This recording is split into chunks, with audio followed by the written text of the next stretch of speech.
On problem 14, I have one algebraic fraction times another algebraic fraction. Now, what you could do on this, but you absolutely don't want to do, is I could take this numerator, multiply it by this numerator, and multiply each term here by each term here, and see what it, combine all your like terms and see what you get. I could do the same thing with the denominator. However, that answer would not be simplified. Whenever you're multiplying rational or fractions, algebraic fractions like this, it's very likely that you can simplify your answer quite a bit. So what you want to do is you want to reduce the fractions first. Let me give you an example.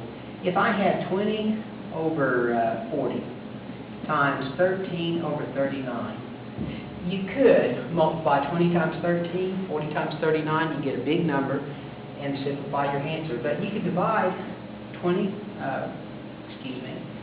will go into 20 once and into 40 twice. 13 will go into 13 once and into 39 three times. You end up with 1, 6. The numbers are small and easy to work with. Your answer is already reduced or simplified if you'll cancel all common factors that you have first. That's what we're going to do with this algebraic fraction. So I'm going to take and I'm going to think of or even write each numerator and denominator in a set of parentheses, and I'm going to factor each numerator and each denominator.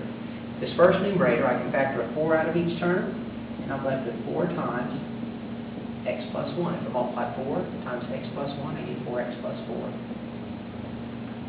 Can't factor anything out of that denominator. X squared minus 6x plus 8 is going to be a product of two binomials. X and x, what I multiply to get the x squared.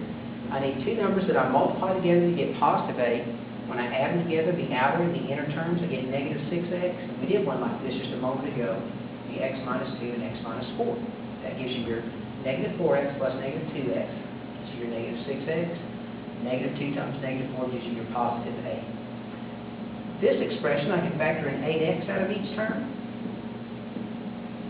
8 divided by 8 cancels. X squared over x would be x. 8x divided by 8x would be 1. You know that you've done it correctly. If I multiply 8x times x plus 1, do I get 8x squared plus 8x? And I do. 8x times x is 8x squared. 8x times 1 is 8x. Now, if I look at this, I have a factor times a factor times a factor times a factor. A factor times a factor times a factor times a factor. Are there any common factors that can cancel out? Yes. An x minus 4 and x minus 4 cancels. An x plus 1 and an x plus 1 cancels. 4 will go into 4 once and into 8 twice. And what I'm left with in the numerator is this single factor of x minus 2 over 2 times x. That is what that original problem simplifies to when you multiply it together. And that's your answer, problem 14. Let's try number 16.